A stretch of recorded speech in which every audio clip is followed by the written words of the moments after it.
Hey, resilient recruiters, here's reason number 2 why you must attend the Recruitment Coach Live Summit in London this September. And that is the keynote presentations. You'll gain exclusive insights from other top billing recruiters and entrepreneurs who've either scaled their own desk or built multi 7-figure businesses. I myself will, of course, be one of the speakers, but the presentations that I am the most excited about are not professional speakers and trainers, but other recruitment business owners like you who will be unpacking their most effective tactics and strategies. No theory, just practical insights from people who are in the trenches, ordinary people achieving extraordinary results. There's still time to take advantage of the early bird pricing. By the way, it's happening on September 17th and 18th. So don't miss out. Reserve your place now at recruitmentcoach.com/summit. We all have our motivators. We all have our reasons why we choose to get into recruitment, why we stay in recruitment, and they vary from person to person. But for me, if you aren't connected to the purpose of what you're doing, then I think over time, those motivators could fade and then recruitment becomes even harder. Welcome to the Resilient Recruiter Podcast. I'm your host, Mark Whitby, and today we're joined by Anthony Lewis. You know, you've got generational differences about your willingness to pick up a phone and spend time on a phone. I was born in an environment of you just phone. And I think, well, hold on, surely we should be doing more of that. Let's pick up the phone, let's get our time up. But actually, if we're dealing with a client and candidate base that also don't want to be on the phone, then we're not playing to their kind of advantage and their kind of interest. Anthony's the managing director at Tile Hill, a public sector-focused executive recruitment company.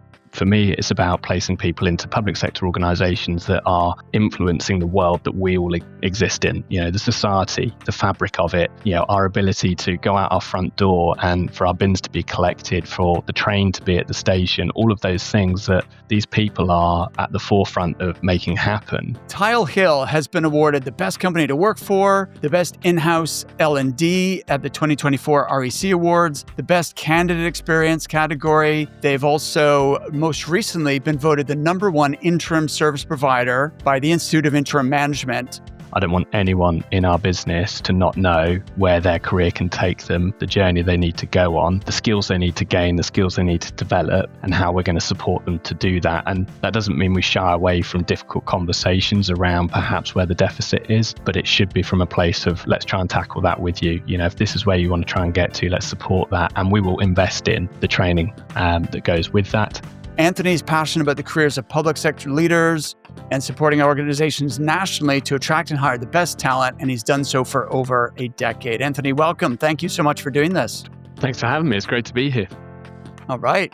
So we found you on LinkedIn, and because of all the awards that you guys are winning, which is pretty cool, but take me back to the beginning of your career. How did you get into recruiting in the first place? So I'm one of those rare beasts that chose recruitment as a career. I didn't fall into it. It was purposeful. It started on a university undergraduate placement. I was working for an HR consultancy, was in a very office-orientated role, which I was enjoying, but I got the opportunity to go and shadow part of the business that did interim recruitment. And I spent a week where I was meeting people for lunch and going for coffees and occasionally having some phone calls for people. And I was like, hold on, is this work? If this is work, I'm in. So went back and finished my degree. And at that point in time, that company I'd worked for wasn't the right one to join for me. But I went to start at Michael Page on the grad scheme, did 2 years with them. And, the foundational learnings and the culture and the atmosphere to which you kind of get thrust into there was an absolute brilliant starting point to my career. And I think has laid the foundations for success beyond that, but also is probably the polar extreme of actually kind of what I think is important in recruitment now. So whilst I'm grateful and thankful for that time, actually I think the world's moved on since then, and not being in that business, I can't talk to you about how that is now, but that took me from working for law firms where I was placing part qualified accountants to actually then re-engaging back into that business. I did my undergraduate placement with a company called Penna, and I went to join them in their interim practice to do public sector interim, so local authorities predominantly, a world I didn't know anything about, a seniority that I wasn't used to working with. And I had all sorts of inner demons about that move. The ability to apply the kind of the expertise I had as a recruiter, but into a completely different setting, and where typically I was interacting with much more senior people. Um, but I never looked back. I loved it. I kind of fell in love with the sector I was working with. I fell in love with the people that I got to support. Really enjoyed the kind of the colleagues I had around me at the time. And we had a really exciting growth journey. We went from a relatively new provider in that market to being one of the leading companies in that space. But as happens, things changed, and Penna was acquired by the Adecco Group. And I'd never seen my career growing within a multinational FTSE company. It was one of the reasons that I didn't see my career in Michael Page growing beyond the level I got to.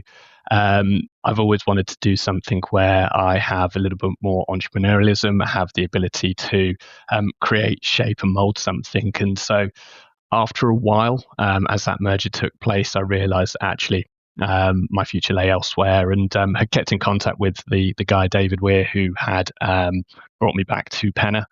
He had since then founded Tile Hill. And we agreed to go on this journey, and the last 6 years has absolutely flown by, and I'm enormously proud of what we're building as a business. But the bit that's most exciting with that is that we're only just getting started. So you've listed some of these awards that we're humbled by, and we're really grateful to have received. But we know there's a lot more we can do. Awesome. All right. That's a great overview. And yeah, Michael Page is a great training ground, right? I've had quite a few guests who started out there. Do you know Leo Hewitt by any chance? I can't say I do, I'm afraid. All right, you should know him. He's been a former guest on the podcast. He's actually speaking at our upcoming live summit in London. Set up his own business, very very different, which is like purpose led. They're a B Corp, and they're doing phenomenally well over there. I don't think they do public sector, so there's. I'm sure you'd enjoy connecting with him. I'll make an introduction. Um, so before we dive in, I want to focus mainly on the entrepreneurial journey over the last six years, and how you guys have won so many awards, and what how some of the ways you guys are differentiating. Before we do that, could you just explain to me in simple terms, just so that I and the listeners understand, when you say public sector leadership, like what sort of roles are you placing people into, and in what organizations are we talking about? Local government, or like what exactly is your client base? Yeah, absolutely. And indulge me here. So this is where hopefully some passion will come through. But we are privileged to stand alongside people that are shaping the society that we all live in.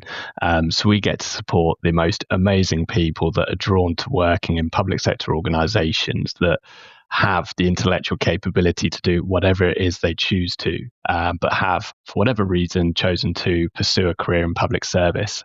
So that sees us working with chief execs, directors, board level professionals who are working across central government, the not for profit sector, so civil society, housing associations, local authorities, and kind of we dabble a little bit within health and education. But I'd say our core areas are around local authorities, government, and civil society and housing. That sees us kind of work with a range of professional disciplines, so non-execs, chairs, chief execs, and then anything you'd expect to see at C-suite. We specialize within each of those sectors. We have people that specialize in professional verticals as well. I think increasingly the world that we are in, candidates are highly discerning, candidates are in relatively short supply. And if you really want to understand people's career objectives, their career motivations, and to be able to advocate them in the way that I think is important, you need to immerse yourself in that candidate network. And yeah, a few years back, I used to go out and I'd try and demonstrate that I had a network of professionals across every professional discipline, across multiple sectors. And whilst I had some, it was surface level. And as we've embedded this model, we've realized the scale of opportunity that exists within that and the ability to take people on career journeys. In the 6 years that I've been with Tile Hill, the 8 years it's been going, we've placed people into not just one role, but two roles, three roles. We've been able to support them in that career growth. And there's something really, really fulfilling to me. The purpose of what we do is about supporting people's careers. And there's something really awesome about the ability to do that and not just on a one-off basis. So that's a bit of an overview. We'll see if you ever come to our website. Yeah, yeah. So I got a hint of it there, but you're obviously passionate about this particular like public sector. What is it about that sector that you feel like is aligned with what you want to do for a living? So for me, it's purpose. So, I don't think that is purely aligned to working with public sector organisations. That just happens to be for me and the people that have chosen to work with us, the kind of the calling. But I think recruitment is an incredibly difficult job. Those of us that have worked in recruitment, we've had good days, bad days. You have to be able to stand up to fairly enormous amounts of rejection, and the learning curves that you go on are huge. We all have our motivators. We all have our reasons why we choose to get into recruitment, why we stay in recruitment, and they vary from person to person. But for me, if you aren't connected to the purpose of what you're doing, then I think over time, those motivators could fade and then recruitment becomes even harder. So yes, there's a financial element to what we do. There aren't many careers I don't think that actually can allow you to earn as quickly as you do within recruitment. And I think that's worth celebrating. But there aren't many careers as well where you can have such a positive impact on people on a daily basis. Every interaction you have with someone could set them on a journey, and you may not realize it at the time. And it always hits me really hard when I might be speaking to someone and they'll say, "You'll never remember, Anthony, but you once said this one thing to me and it changed things." And that's a privilege. That's a responsibility that I think we can sometimes overlook. And I think if we're not connected to purpose, recruitment then becomes very much about chasing of a fee. It becomes a transaction. And then I think our customers start to feel that. And I think that's what starts to give recruitment a bad name in places, because actually we're commoditizing people's career choices. And that for me is something that if we lose sight of the purpose, and for me, it's about placing people into public sector organizations that are influencing the world that we all exist in, the society, the fabric of it, our ability to go out our front door and for our bins to be collected, for the train to be at the station, all of those things that these people are at the forefront of making happen. That's awesome. We can't take credit for the fact that these things are happening, but we can stand alongside these people to help them get these jobs that fulfill their career purpose and give them enormous sense of well-being and pride. So for us, that's our calling, our purpose. And it's what excites me every single day when I get up, is the ability to do that and the ability to work alongside people that share that purpose, share that mission, and are really excited by it. Excellent answer. I love that. That's cool. So I want to get into the growth journey at Tile Hill and, some of the ups and downs and learnings that have come out of that. But just so I have the context, so can you give me an idea of the sort of size and shape of the business as it stands today? Yep. So we employ just under 50 people. We have a board practice, an interim practice, and then we have our executive search practice. We've been going for, as I say, about 8 years. We've been fortunate to achieve year-on-year growth, and that's both in terms of headcount, net fee income, profit. Um, uh, And within that, I think we've been able to really start to embed the structures that allow us to have the platform and the environment. And we talk a lot about an environment for success.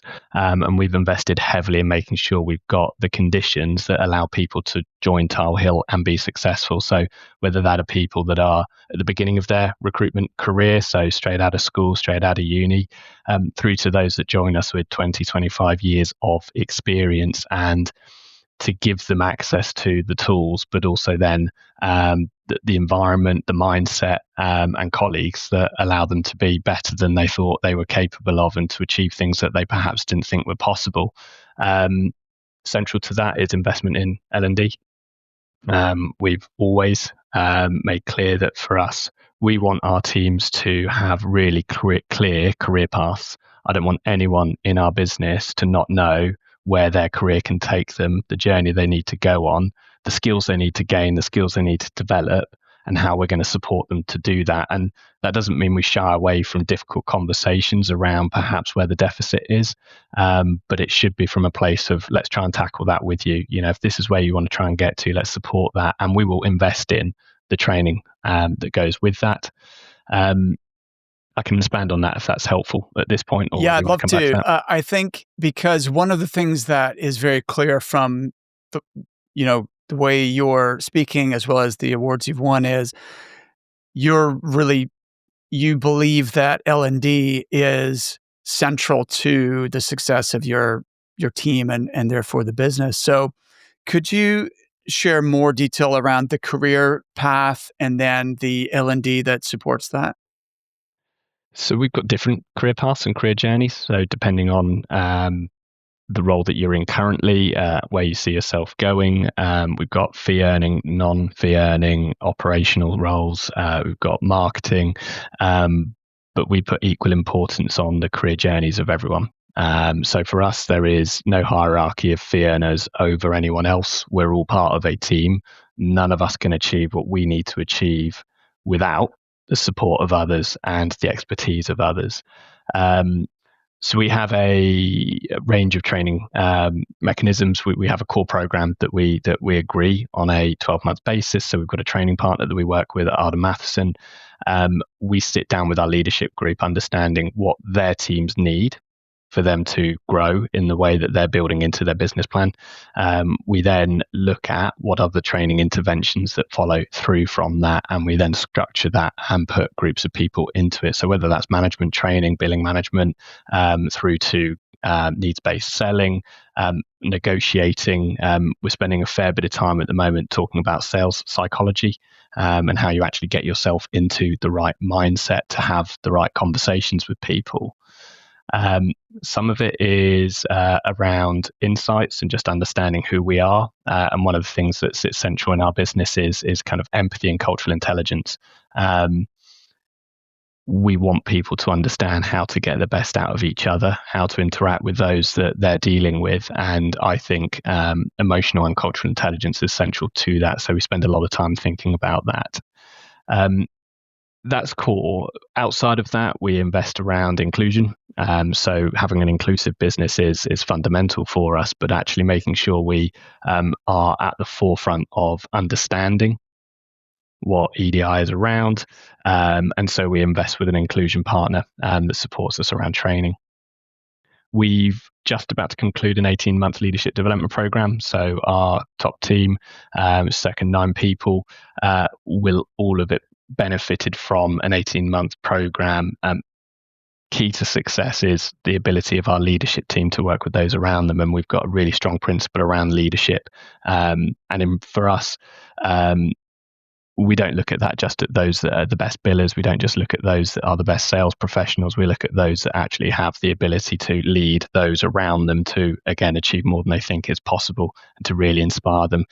As I say, recruitment is a hard job. You've got to break down barriers on a daily basis. And if you can't understand why you're doing that, and you haven't got connection to the vision, alignment to the team purpose, alignment to the values of the business, then I think that becomes even harder. And it's down to our leadership team to create that environment to get people connected into it.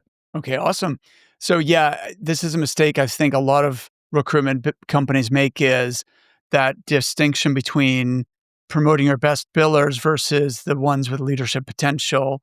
And there's obviously an overlap there in the Venn diagram, but they're not synonymous, right? And that can lead to all kinds of problems, which we've both probably seen firsthand. But so I understand that there's not a hierarchy of fee earners over operations or marketing or what have you. But I'm guessing that fee earners make up the largest number of employees. Um, and since most of our listeners are fee earners, then just focusing on that for the time being, uh, if someone joins you, well, first of all, do you hire experienced or inexperienced recruiters or a mixture of both? We hire a mixture of both. Yeah, it's contingent on the role, the need of that market. But yeah, we're open. Okay, fantastic. And then how does the training differ in each of those cases? Regardless of your level of experience, you will immediately be placed into a training program. And by immediately, I don't mean on day one, but we want everyone to have a baseline of understanding and training. So depending on the seniority or the level that you come in with, will determine kind of what is the catch-up program that we run, and what is it that we feel is needed. And some of that is self-led as well. So one of the kind of central themes that we talk about a lot is curiosity. So growth mindset and curiosity for me go hand in hand.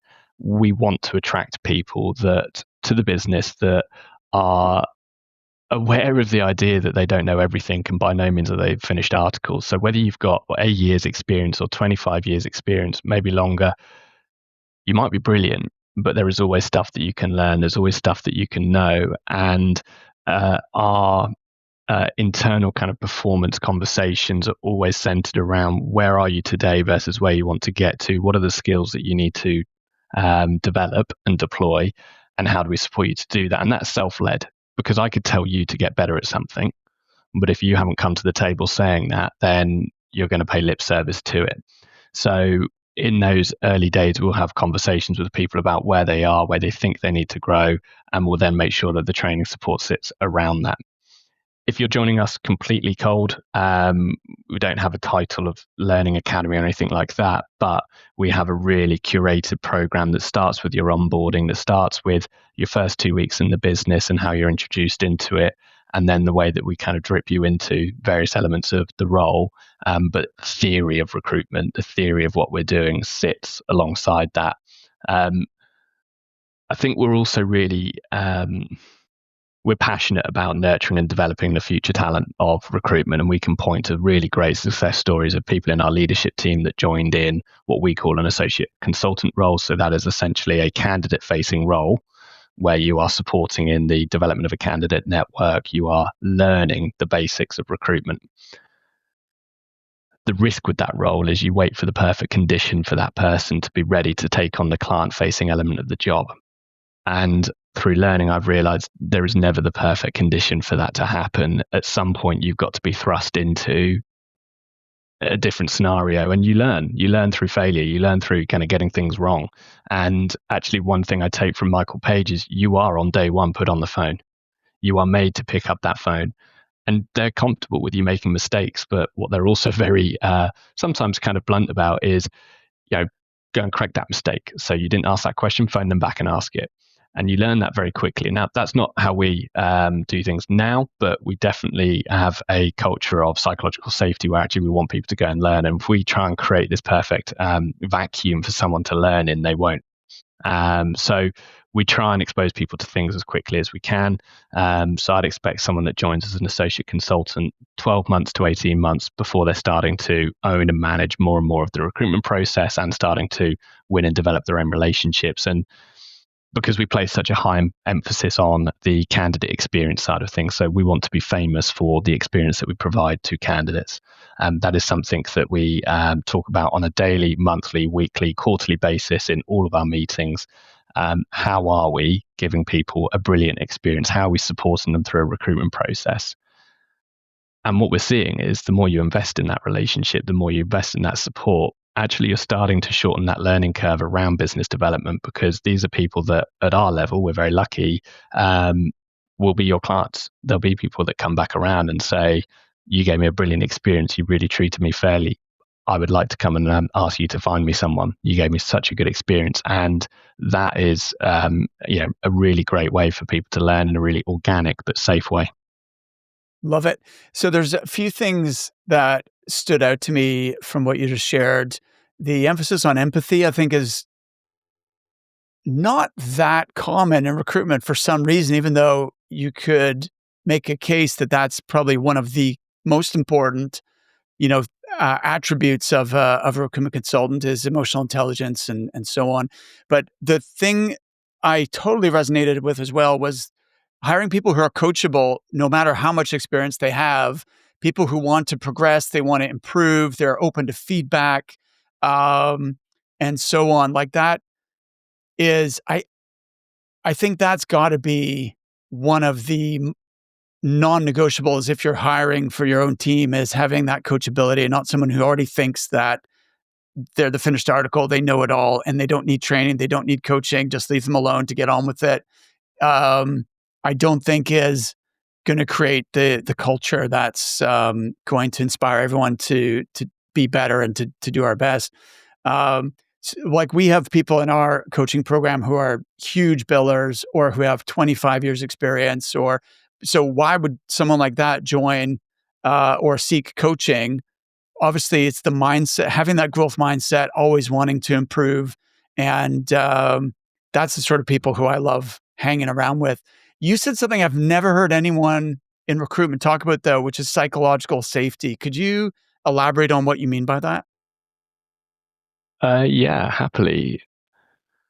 So I would hope or assume that kind of listeners understand the concept of psychological safety. But for me, that kind of manifests itself in multiple different ways. But it starts with the environment we're creating as a business. So um, I want a business where people feel it's okay that they make mistakes. I want a business where we can celebrate those mistakes and actually all gain from them and learn from them and advance as a group as a result of them. It starts from, I think, actually treating everyone as their uniquely brilliant self. And recruitment, I think, is a way to go actually in becoming more representative of society. I think it's come a long way since I started in recruitment. But we are dealing with society. We're dealing with candidates and clients that are representative of all of the communities in the UK for us as a business in UK. And I want people to be able to join our business and feel included and feel valued and feel like they can speak up, that their voice is heard, and bring with them their ideas and their passion, because we can all learn and gain from that. So, I'm very aware that I know how to do certain things, but actually there are other ways to achieve what we're doing. And we're kind of going through this conversation around our sales culture at the moment. And, you've got generational differences about your willingness to pick up a phone and spend time on a phone. And I was born in an environment of you just phone, phone, phone. And I think, well, hold on, surely we should be doing more of that. Let's pick up the phone, let's get our time up. But actually, if we're dealing with a client and candidate base that also don't want to be on the phone, then we're not playing to their kind of advantage and their kind of interests. And so creating a space where everyone can approach work in a way that's right for them and that fits with their kind of their beliefs, their behaviors, their passion. Recruitment is, I think, a brilliant career because anyone can do it. The barriers to entry are really, really low. And I think we've got this image of a recruiter being this really extroverted person, this really confident person. And actually, some of the best recruiters I know are completely opposite to that. But what they can do is foster really incredible, deep, meaningful relationships with people very quickly. They listen, they care, and they have empathy. And I think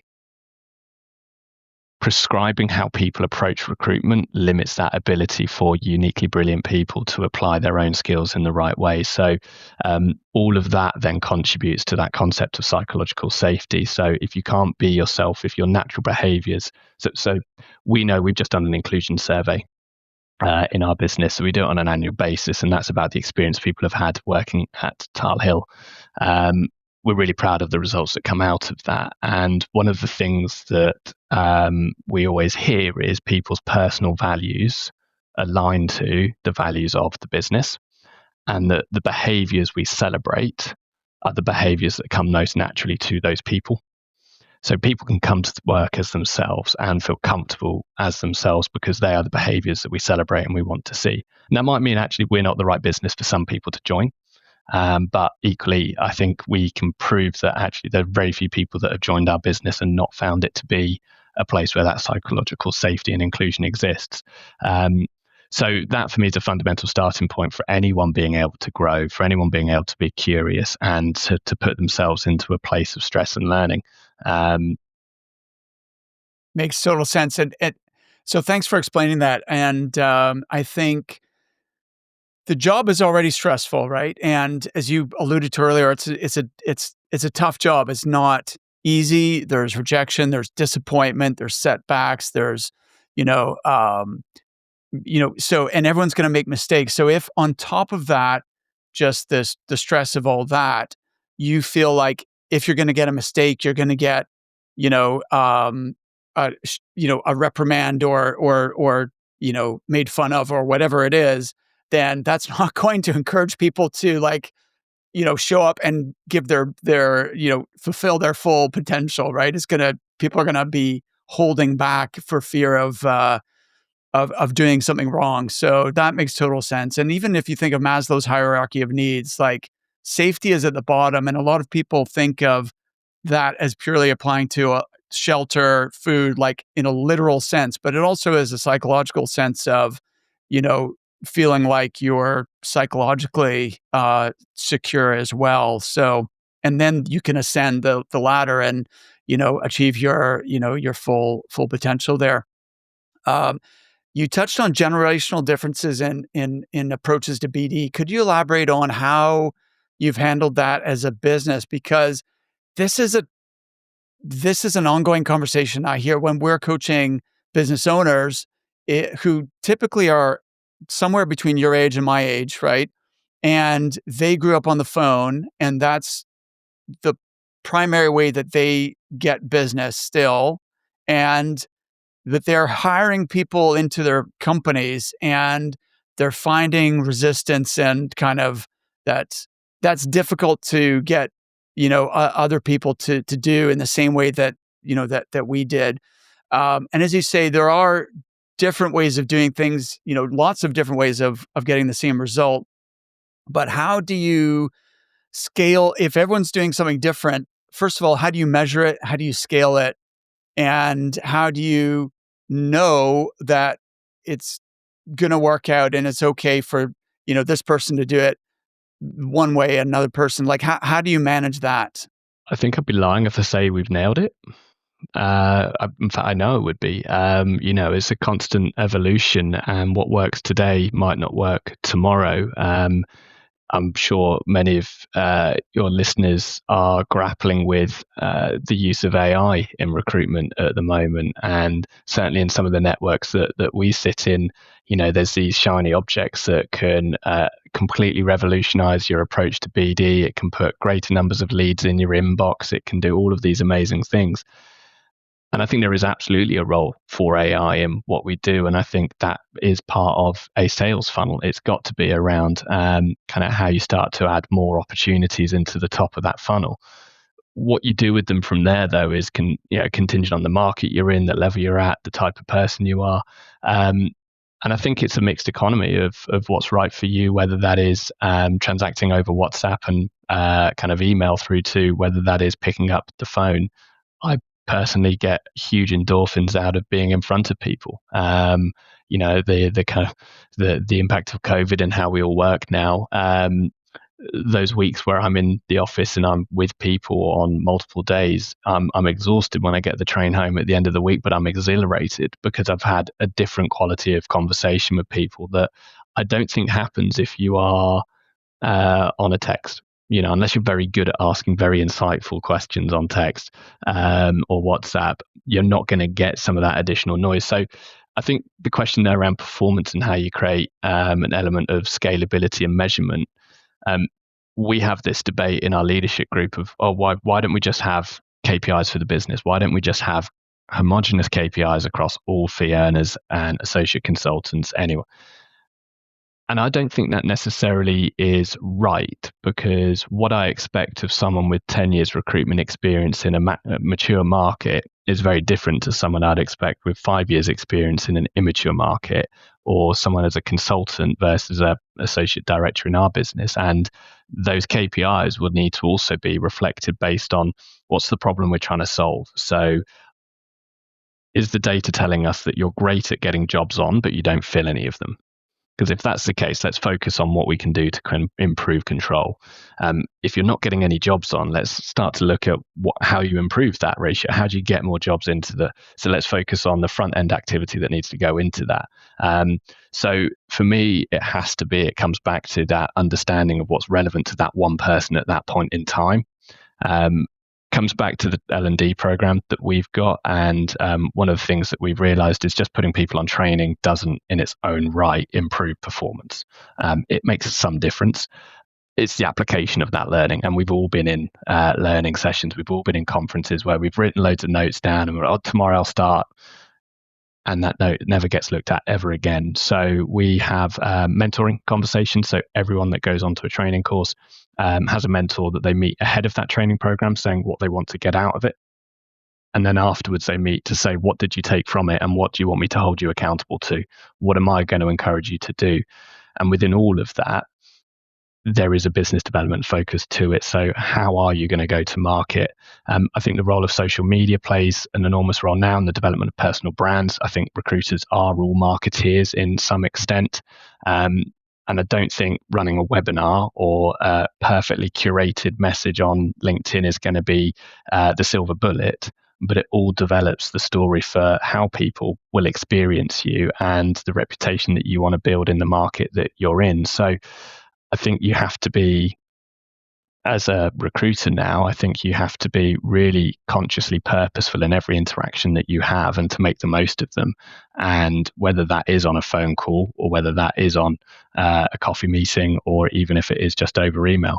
But if we aren't learning and evolving that approach constantly, then we're going to find that we get left behind. Does that mean that every person in the business has their own unique KPIs or? Yeah. Okay, interesting. So we talk about clearness being kindness. So I spoke of empathy earlier, and before people think that that's just about being soft and fluffy and kind and nice to people constantly, that is a nice byproduct of the culture that we've built, the values that we've got. But actually, at the heart of that is being able to have really good quality performance conversations with people and to give them that clarity, that clearness that helps them understand where they are, where they're trying to get to, and what needs to be done to change, because it's in no one's interest if you don't have that clarity and those expectations placed on you. So yes, I could say to you, well, go and do X, Y, and Z of these activities. But if that's not relevant to your position, and we've had quite a few people join us, and I certainly experienced this, that these homogenous KPIs that are just applied to large volumes of people, irrespective of performance or irrespective of how you are finding success, you find that people just game the system or actually just disengage from it entirely. And I don't think you get better results from it. So I'd much rather someone sat there and goes, what is it I need to do and how does that play to my strengths? And then again, we start to get people being their unique selves. You get them to be able to play to their strengths. And I think you see better results for it. And don't get me wrong, recruitment is still very much a volume-based job. You need to be busy, you need to be doing the right things, but if you're doing them with purpose and you're getting the right things out of them, then actually that's more important to me than just doing things for the sake of ticking a number. I like that, and I do agree with you. There is a counter argument, which is that, so totally true. Depending on the level, the experience, the market that they're working in, and what their personal strengths are, they're going to have each of us needs to find our own business development formula, if you like, of blend of different strategies and approaches. Within that, though, we do know, there's strong evidence. For example, there's a platform called Sourcewell that's published studies based on the metrics of people, all the thousands of people using their platform, which is basically a tool for multi-channel outreach. and organizing those types of multi-touch, multi-channel campaigns. That first of all, you do need multiple channels because if you're relying on just one, whether it's the phone or email or LinkedIn or what have you, then there's going to be a portion of your target audience that you just never connect with. Um, and secondly, though, that the if you add a phone call to an outbound cadence, you're more likely to get a meeting, for example. So then, isn't it potentially doing a disservice to someone who shies away from that because it makes them uncomfortable to say, "Well, that's fine. You just do LinkedIn and webinars, and you don't have to use the phone."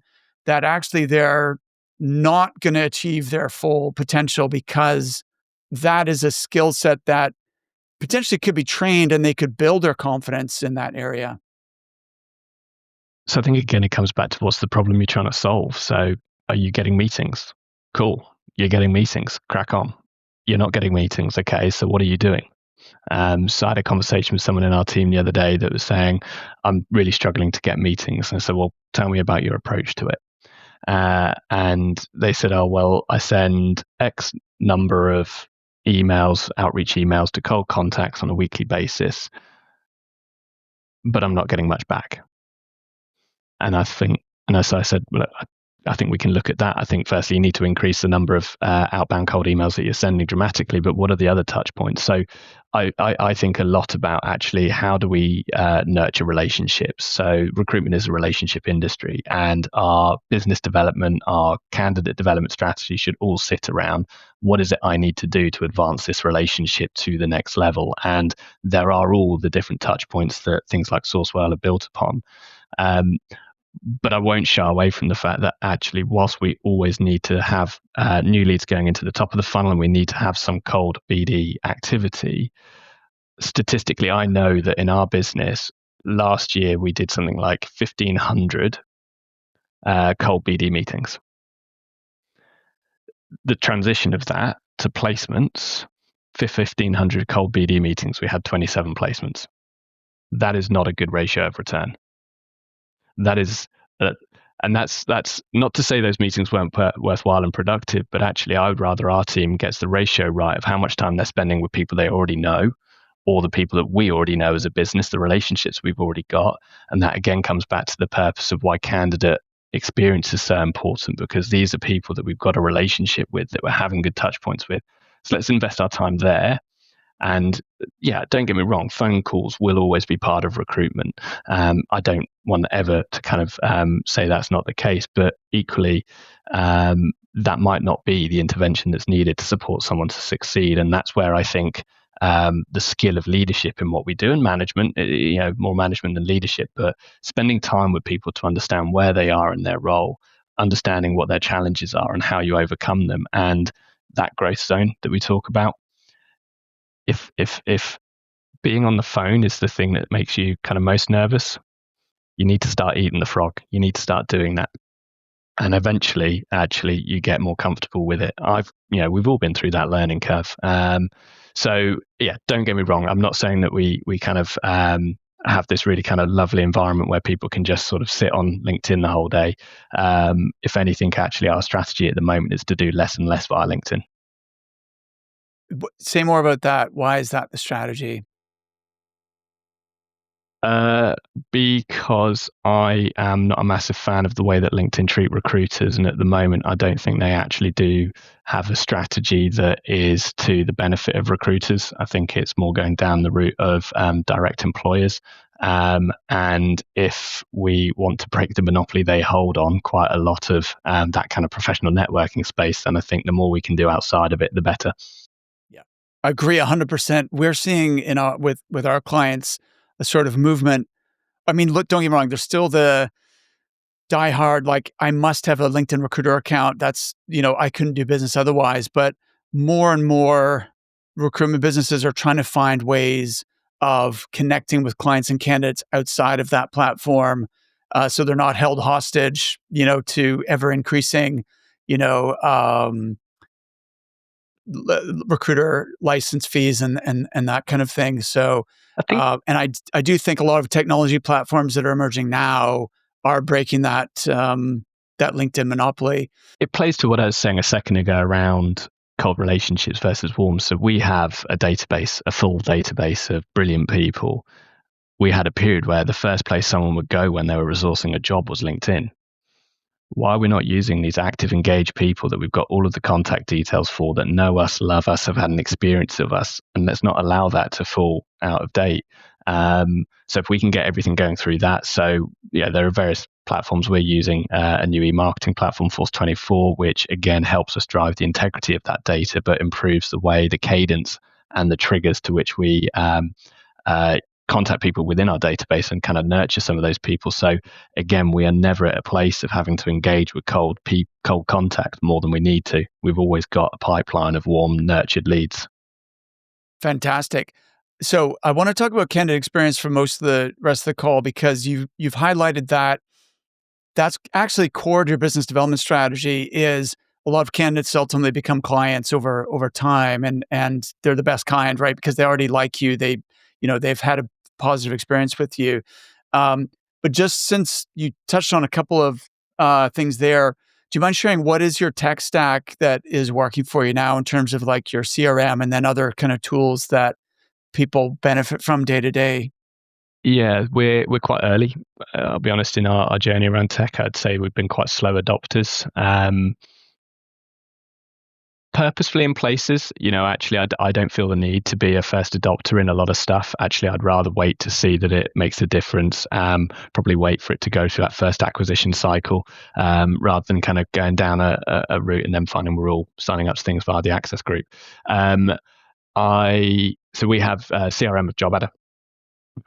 We have Force24, which is the marketing platform. We have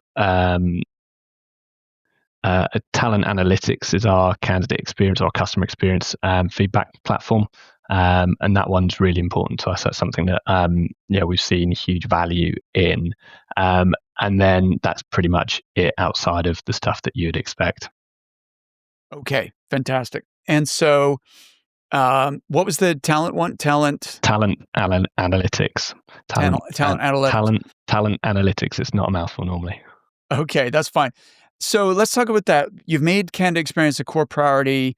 Why have you done it? How have you done that? And what results have you seen from it? When we first decided on this, so some of this comes back to Jim Collins. He's written a book called Good to Great, and he studied companies over a 15-year period and looked at what is the kind of the common thing that saw those companies succeed over long term, and it was being famous for one thing and one thing only, and sticking to that. So we decided very early in our journey that that was going to be customer experience and candidate experience. And when we did, and we shared that idea with people in the industry, kind of quite a few laughed at us. Quite a few of us didn't really, quite a few people didn't see the commercial benefit of that. And I am really pleased to be able to now say that that's absolutely strategically, commercially been the best decision we've made. And for a whole range of reasons. It makes a difference to how we show up at work every single day, because actually I know that if I've got a team of people that are caring about the little things that make a difference to a candidate, they're absolutely going to be doing the stuff that matters to the client that pays the bill. If we've got that customer centricity built into the kind of the psyche of our business, we'll get that right. Unsurprisingly though, getting it right is about actually doing the basics brilliantly. It's not about doing amazing red carpet things. It's not about kind of those celebrity moments when you place someone and you send them a bottle of champagne. All of that stuff's really lovely and you can do it. But if you haven't treated them with respect through that process, if you haven't treated them with empathy, if you haven't supported them, then actually, that's not going to change their opinion of you. And I think that then gives purpose to our teams because they enjoy the work they're doing. It doesn't feel like it's all just about the transaction. It feels about actually how do we get something, how do we support people into the jobs of their dreams, but actually advise our clients to hire the right and best people. And we can point to the fact that we've got a better understanding of our candidate network and the efficacy then of the placements that we're making. So we know that we have a really high first time fill ratio in our permanent business, and that actually the longevity of those placements is also there as well. So it's not just about the placement, it's about the right placement. And if you don't know your candidates, then I don't think you can advise your clients in the right way. Um, at the core of it, I think it's the right thing to do. It's the moral thing to do. And um, I've been placed in situations in other companies where I've been asked to do things with candidates that I don't believe in. And that has compromised my social moral compass. And that's been contributing factors to wanting to leave companies. So I think for me, if we are treating people with dignity, then I think we'll all get more out of work.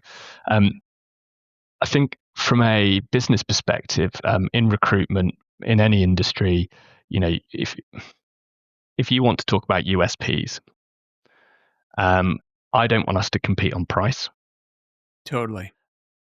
There's only so much innovation that we can do within some of the markets that we're in. We kind of are evolving, but I don't think we can necessarily kind of completely innovate around the way we deliver to public sector organizations. There are certain constitutions and governance expectations that sit with that.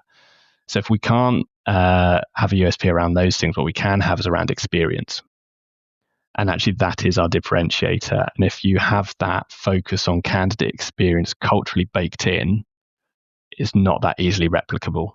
You can't just decide, today we're going to go and be really good to our candidates, because it won't be innate. It won't be the behaviors that are celebrated in that business. And it won't necessarily mean you've got recruiters that are focused in on that. So for us, the experience that we give people is paramount. And for me, that is also kind of one of the drivers I've got, is around raising the professional standards of the recruitment industry. I'm really passionate about recruitment as a brilliant career, as a brilliant profession, the difference it makes to people, to organizations, to society. But we're all judged by the worst experience that people have had. So we use talent analytics. It's a kind of a NPS-based score system. So everyone that goes into a recruitment process with us gets sent a request for feedback. It takes 1 minute, score us 0 to 10, and they will give us. We've got 86% of candidates are net promoters, so 9 or 10 out of 10. Wow, that's astonishing. We're very happy with that. The goal is to get above 90, but as a starting point, we're very happy. The process we've got wraps around that, though, is it's all well and good asking for that 9 out of 10, that 10 out of 10 score that we get. But actually, how do we learn from that experience? How do we gain from that experience? So everyone that gives us feedback will be given a phone call, either by me if they're a detractor. So if they're someone that's had an awful experience with us, they'll get a phone call from me to understand that. If they are passive, the person that has supported them through that process will front up to that conversation and say, look, it sounds to me like you didn't think the experience was brilliant. What could I do differently? And this is not about being defensive. This is not about trying to argue our position. This is just a place of listening to say, okay, tell me what I didn't get. What did I not do well? What could I do differently? And then if you're a promoter, the manager of that person phones, and that's about what are the behaviors that we should champion and celebrate internally? What do we need to continue to embed? What I find fascinating around the detractor calls that I make, and I kind of don't relish doing them at times, but they're really important. And often we're bearing the brunt of these people's experience of the recruitment industry as a whole. We just happen to be the company that's asked for that feedback. So they say, we've got no issue with Tile Hill. It's just, this is the straw that broke the camel's back. And this is the 5th time this week this has happened.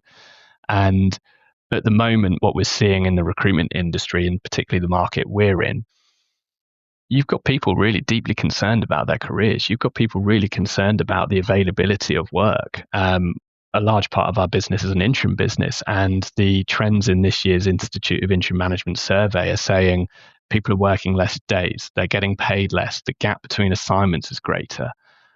And we can sit in our desk really busy, not understanding or kind of respecting the fact that these are people that, we might not be able to pay their bills. Their family has got kind of demands. They've got pressures. And actually us asking it for that feedback, it's a really positive conversation around what else can we be doing to help you? How can we support you in your career? If it's not about, jobs themselves, what can we do to help you identify jobs in other places, or how do we get your CV right? So that for me is a massive driving point to our learning journey and the way that we evolve our services. The final bit I'd talk about would be the the diversity of the workforce. So as we've seen in society, the kind of the growth of I suppose, desire to make sure that workforces are representative of society, and particularly leadership teams. And that is no more paramount than in the public sector. How can you represent a community if you don't understand it, if you haven't kind of lived it yourself? And our clients are highly, highly focused on making sure that they have diverse shortlists. I can point to the impact that having a really good candidate experience makes to the diversity of a shortlist. Because again, it comes back to treating people as their uniquely brilliant self. It comes back to making sure that we support each person to be at their best within a recruitment process. And if we can do that, then we've got a better chance of our clients selecting from a position of choice than we do from a position of weakness of the least worst option. So we can see that actually when we look at the data of the way that we treat people, increases the likelihood they're going to want to apply for a job via Tile Hill, which makes a difference to our clients in the starting point. And we've also got evidence from testimonials that get sent to me, emails that I receive where people have said, had it not been for the way that I was treated, I'd have dropped out of this process. And particularly when you start looking at the kind of characteristics of that person, then you start to realize there's a disproportionate number of people that actually are not from the majority that sit in a different space, and being able to keep them in that process is what our clients are after. So we are doing the right thing by our client by focusing in on the candidate experience. Awesome. Thanks for sharing that. And this has been super interesting. And you've shared several, which was the premise of my original line of inquiry, which is you guys have won all these awards. What sits behind that? And you shared a lot of things that you guys at Tile Hill are getting extremely right. What I'd love to learn from you is, so a lot of my clients, as well as people listening, will be entrepreneurs who are trying to scale a business, and it's challenging, right? It's not, if it was easy, everyone would be super successful at it, right? But we know that it's the minority of companies that do manage to grow past, a handful of original, like the founder and a sort of small team.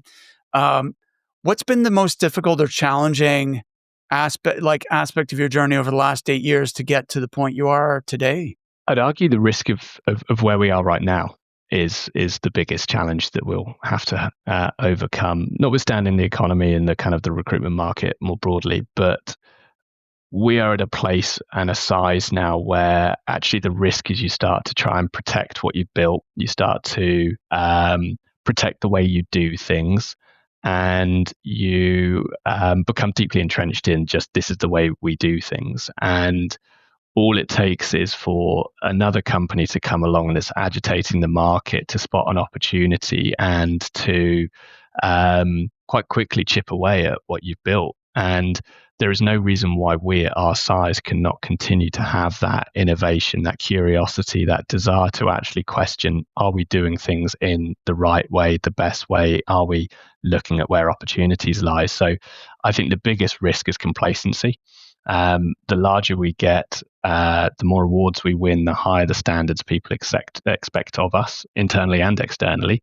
When we're out there saying we want to be famous for the experience that we give people, we're held to a really high standard, and you do it once, you have to do it again, and you have to do it better. You can't just do it the same. So I think the risk for us and the kind of the challenge for us to lead through now is actually sometimes we need to dismantle what we've built to move forwards. And we need to be comfortable to lead through that change. And that might mean that we have to kind of challenge some sort of sacred conceptions in our business. So for me, that's a kind of the excitement of leadership through this, but it is a real risk and it is a real challenge. If I can just ask about this, Anthony. So I totally agree. Complacency is the enemy, right? And it can be a byproduct of success. You achieve success doing things a certain way, and then you become complacent. You stop innovating, challenging, and so on. But that strikes me as a much nicer challenge, or a much more interesting challenge to combat, rather than like, how am I going to make payroll? We've had a disastrous month, or we're trying to the original core people in the business are trying to bill and hire and train and do the bookkeeping and the credit control and the marketing and everything else. Like, so I'm just thinking back to some of the growing pains you've experienced. Is there a particular thing that stands out in your mind as like a real difficult, stage in the business, and then how did you navigate out of that? Whether we put this in, Mark, I don't know, but Okay. and I don't mean to seem flippant or like life's just been rosy constantly. We haven't faced some of those significant challenges and pressures. We've always been, and I can't attest to this because Dave, who founded the company, 18 months of setting things up prior to me joining with him, and definitely some growing pains in that period. How you get the infrastructure you need to be able to move forward. So financing arrangements, how you start to hire people to an unknown brand, an unknown entity.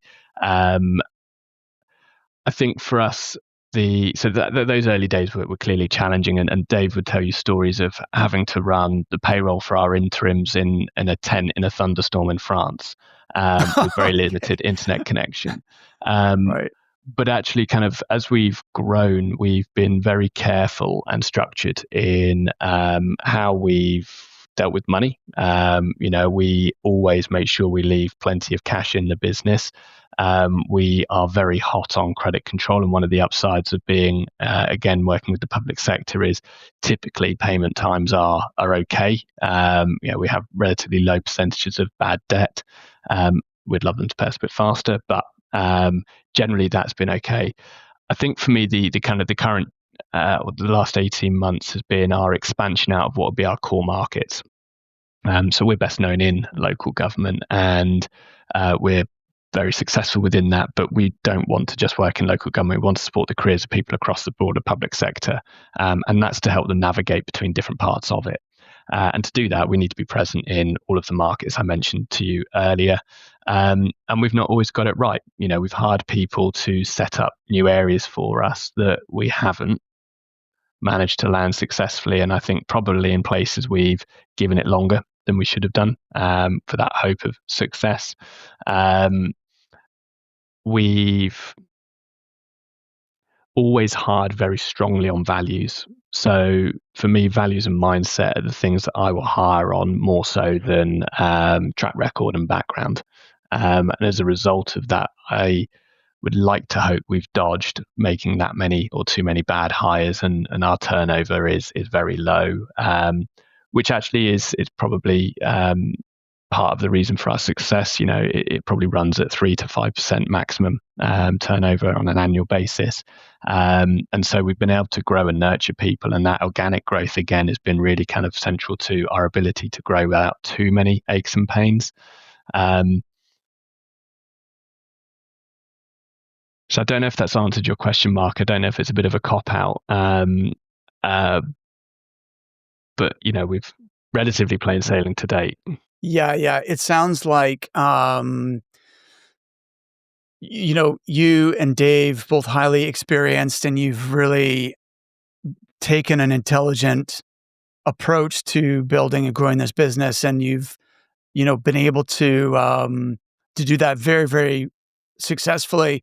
What about in terms of like the market itself, forces you can't control, whether that's budget cutbacks or, changes in government, which are going to have a ripple effect on, downstream and that kind of thing. Like, how have you been able to bounce back from any challenges in that regard? So I'd say that the last 2 years, has definitely been an element of that. So again, one of the upsides of the public sector is it will always exist in some capacity. I remember the day that the first lockdown for COVID was announced, and I was in Birmingham. I'd just got on the train. I'd just concluded the appointment to a position, and the momentum in the business was great. And I was like, we're great. And then you look at the news and you go, wow, okay, the world's changed and our business is going to fall apart. We've got X number of interims that are out working for us, driving revenue growth in our business, and suddenly they're going to be turned off because they're not going to be needed. And in that moment, I could see it all coming down in front of us. But actually, the opposite happened. We were really, really lucky. The interims that we had working for us were redeployed onto all sorts of initiatives, because these are people that are dealing in community-based organizations, councils. So they were at the forefront of dealing with the pandemic and the humanitarian aid that went around it. And so actually, we had an opportunity in that we seized. And Dave and I both were very strong in our conviction that we would do what's right for the business before we'd do something for ourselves. And at that time, I can't remember exactly how many people that we employed, maybe 10 or 12, but we always maintained that we would make sure they got paid before we got paid. And it was about that time we started to see some of the behaviors and the ethical practices of other companies in our space start to come to the fore. So we took the brave decision to hire quite strongly in that period. We didn't have huge visibility of how long the pandemic would last, or when kind of permanent recruitment would kick back in, or what would happen. But we thought, actually, if we can use this as a time to get really great people, then we should. And so we were really lucky. We hired amazing people that have absolutely gone on to do brilliant things since they joined. And that fundamental belief in doing the right thing, integrity is one of our values. And that was one of the calling cards that led people join us and why they did. And then now, we're in a market where the public sector exists. It's not got huge amounts of disposable income, austerity and kind of the financial headroom that kind of we're talking about with the Chancellor, and tax rises that need to happen. We're going to have a spending review that probably means less money going to each element of the public sector. And that's putting huge pressure on kind of recruitment. But I don't need the recruitment market to grow. I just need to take more of it from our competitors. I need us to build relationships so that when the market does grow, when those opportunities do come up, we're the first people that get that phone call. And that then comes back to that empathy, spending time with people in a way that they want to be spent time with, understanding what's important to them. Because again, that whole thing around customer centricity for me is, when we're recruiting for a person, we're also making a difference to their career. If we're surrounding with the right people, then they are going to look good on their journey. They are going to go where they need to get to. So it's not just about a bum on a seat. It's about how that recruitment exercise matters to that person.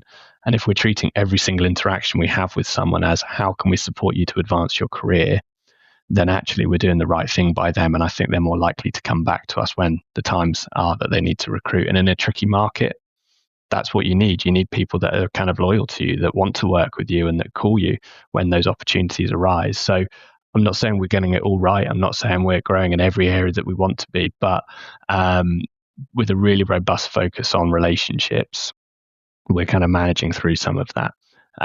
We've made some relatively bold decisions. So in our interim business, there's a massive drive to work via managed vendors, so MSPs.